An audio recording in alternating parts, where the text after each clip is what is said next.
جناب ہاں بسم اللہ الرحمن الرحیم. لیاقت علی قادری. اس وقت میں قلندری کے مقام سے بات کر رہا ہوں. یہاں پر جناب بیورو چیف آزاد جموں کشمیر راجہ وسیم راجہ صاحب اور میرے ساتھ جناب chief reporter new BBC news Rashid صاحب جن کا تعلق کراچی سے ہے، وہ اس وقت قلندری کے مقام پر موجود ہیں. راشد صاحب مجھے یہ بتائیں کہ یہاں کشمیر کے اندر آ کر آپ نے کیسا محسوس کیا، کیسے لوگ یہاں کے؟ سر الحمدللہ سب سے پہلے تو میں آپ کا شکریہ ادا کرتا ہوں کہ آپ نے مجھے بات کرنے کا موقع دیا. بات یہ ہے کہ کشمیر تو جنت ہے، اس میں کوئی شک نہیں ہے. جیسے کہ آپ دیکھ سکتے ہیں میرے عقب میں سارے ہریالی ہے.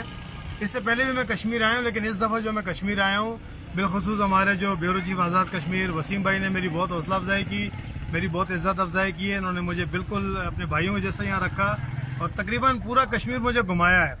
اور اس کے بعد میں آپ کا تھینکس فل ہوں کہ آپ بھی یہاں پر آئے، آپ نے میری بڑی حوصلہ افزائی کی. اور کشمیر میں کہتا ہوں جنت ہے، اور میں آپ سب کا بہت بہت شکریہ ادا کرتا ہوں کہ آپ نے ہماری بہت حوصلہ افزائی کی. اور انشاءاللہ تعالیٰ نیو BBC نیوز کی جو ٹیم ہے وہ بہت مضبوط ہوتی جا رہی ہے. اور انشاءاللہ تعالیٰ اب ہم آزاد کشمیر کے لیے بھی آواز بنیں گے اور پوری دنیا کو بتائیں گے کہ آزاد کشمیر بھی ایک آزاد ریاست ہے، اور اس کے لیے جو بھی ہم سے ہو سکے انشاءاللہ ہم وہ کریں گے. اچھا راشد بھائی، یہ وسیم راجہ صاحب کے ساتھ رہ کر آپ کو کشمیر خوبصورت لگا ہے، یا کہ پہلے بھی کیونکہ آپ آتے رہے جو کیسا محسوس کیا ان کے ساتھ آ کر جناب آپ نے کیسا محسوس بڑا کیا؟ بہترین سوال کیا آپ نے لیاقت بھائی. دیکھیں کشمیر خوبصورت تو ہے، اس میں کوئی شک نہیں، نو ڈاؤٹ. لیکن اب وہ زیادہ اچھا اس وجہ سے لگا کہ بالکل جی وسیم بھائی میرے ساتھ تھے، ہر چیز کے انہوں نے مجھے گائیڈ لائن دی ہے، جگہ جگہ مجھے دکھائی ہے. اس سے پہلے میں آیا تھا 8 مقام، انکیل اور ان جگہ پر میں آیا تھا، دریا نیلم کی طرف آیا تھا، وہ بھی بہت خوبصورت جگہ ہے. لیکن جب میں یہاں پر آیا ہوں تو راولا کوٹ اور نام بھی میں بھول جاتا اکثر، وہ مجھ پہ سدنوتی اور مختلف جگہ پر آیا ہوں تو میں نام بھی بھول جاتا نا. لیکن وسیم بھائی نے میری بڑی حوصلہ افزائی کی. اب بہت اچھا لگ رہا ہے مجھے کشمیر. اچھا کشمیر تو بہت اچھا لگ رہا ہے، لیکن کشمیر کے لوگ کیسے لگے ہیں آپ کو؟ جی بالکل، زیادہ واسطہ تو میرا نہیں پڑا کشمیر کے یہاں لوگوں سے، لیکن جتنا سے میرا واسطہ پڑا الحمدللہ سب نے عزت افزائی کی ہے میری.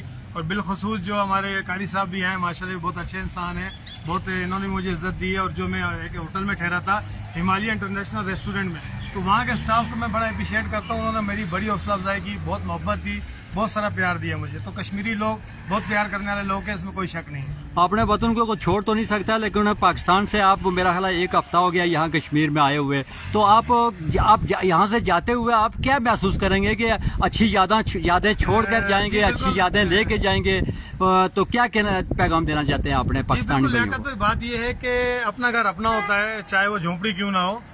اب ظاہر سی بات ہے، اب کوئی کسی کا محل دیکھ کے اپنی جھونپڑی کو تو آگ نہیں لگاتا ہے.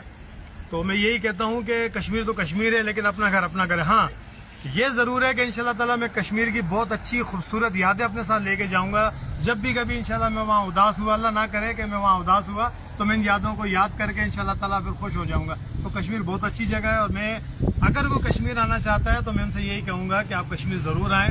یہاں کے لوگ بہت اچھے ہیں، محبت کرنے والے لوگ ہیں، اور موسم بہت اچھا ہے یہاں کا. ابھی دیکھ لیں آپ، بالکل سرد موسم ہو رہا ہے. ابھی میں جہاں کھڑا ہوں بہت اچھا ویو ہے یہاں کا. اور میں یہی کہتا ہوں کہ اگر آپ نے آنا ہو تو کشمیر آئیں. اور اگر آپ نے کشمیر آنا ہے تو لیاقت بھائی ہمارے سینئر کیمرہ مین اور بیورو چیف آزاد کشمیر وسیم راجہ صاحب سے ضرور ملیے گا، بہت اچھے لوگ ہیں. تھینک یو سو مچ جی، بہت بہت مہربانی، شکریہ جناب.